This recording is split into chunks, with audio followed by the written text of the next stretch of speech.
This morning, the academic group that runs advanced placement classes nationwide is being accused of caving to political pressure and watering down American history. The nonprofit College Board revised its AP African American Studies course after Florida Governor Ron DeSantis and other state officials rejected the course over works by several authors and 6 specific subject areas. The areas include Black queer studies, intersectionality, movement for Black lives, Black feminist literary thought, the reparations movement, and Black struggle in the 21st century. The College Board says the revisions were long planned and based on input from experts. However, a number of those areas that were revised or eliminated entirely from the new syllabus were ones specifically called out by Florida officials. Joining us now to talk about this are 2 leading academics in the field of African American studies. Eddie Glaude, chair of the African American Studies Department at Princeton University and an MSNBC political analyst. And Michael Eric Dyson, distinguished university professor of African American and diaspora studies at Vanderbilt University and the co-author of Unequal, A Story of America. Eddie, first I want to get your reaction to the College Board making these changes. Well, first of all, it's great to see Professor Dyson and to read this syllabus, this course. I think it's we have to get clear on the timeline. I take some issue with removing the discussion of Black Lives Matter, but it's an iterative process. They're trying to, in some ways, make sense of the course or to fine tune the course. I think it's really important for us to understand that intersectionality is still there. When you look at Section 4, the Section 4 or Unit 4, you still see talk about Black women's movements in the 20th century. You have the Combahee River Collective. You have readings of Mari Evans, readings of Maud Martha and Gwendolyn Brooks. So they're doing it in a different way by using primary source material. But I wish, Lindsay, we didn't have to talk about this by way of framing that DeSantis offered, because it gets in the way more than clarifies things. Michael, some of these areas that were revised or eliminated altogether, what would high school students miss by eliminating what I mentioned? Well, obviously, and it's great to see Professor Glaude, as always, how appropriate to speak about this subject matter with him. The tragic truth is that we are politicizing what should be essentially an academic enterprise.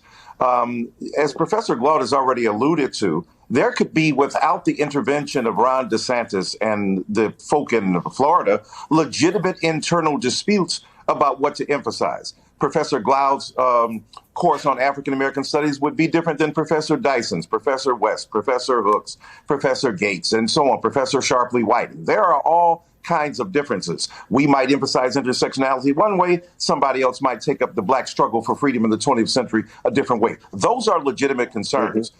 But when DeSantis politicizes the whole debate by an extension of his Stop Woke Act in Florida, this is essentially George Wallace, June 11th in 1963, standing in the doorway to prevent the entree of Vivian Malone and James Hood. Now, without an AP course, they may not get those references.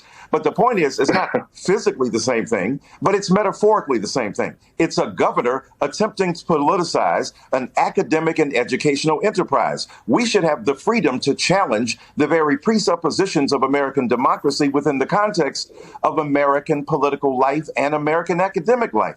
The whole point of Black studies is a political movement that led to an academic reflection upon serious concerns of African American life. We can no more distinguish the politics then from now, except in this case, the politicization has to do with the attempt to corral Black knowledge and to limit what we know about who we are as a people in the nation. Professor Glaude, if you want to respond to anything he said, you're welcome to. But also, how notable is it that we're having this conversation so soon after the funeral of another Black man killed by police, and officials still don't want students to be taught about the movement for Black lives when we keep seeing this violence against Black men and women? Right. It is a reflection of the country's refusal to grow up, the country's refusal to confront who and what it is, the past that has made it what it is. And remember, we have to make a distinction, Lindsay. This African American Studies course is not simply an African American history course. African American history is a subfield within the context of African American studies.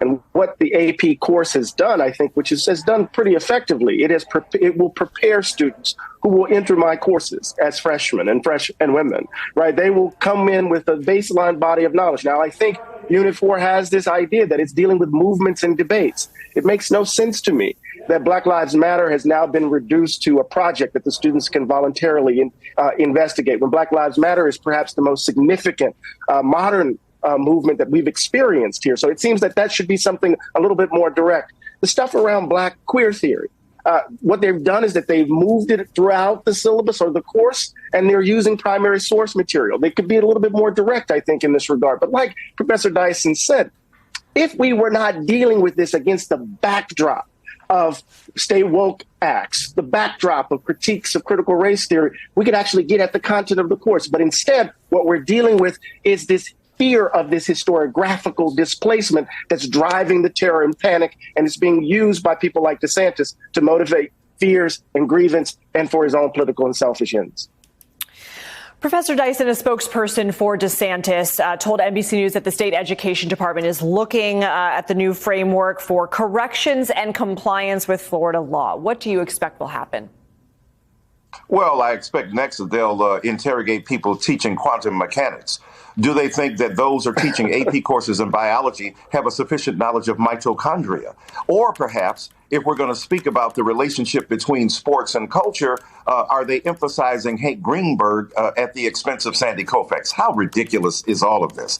The point is that we get experts, ostensible, intelligence directed at a particular area of, ability to make decisions about what's going on.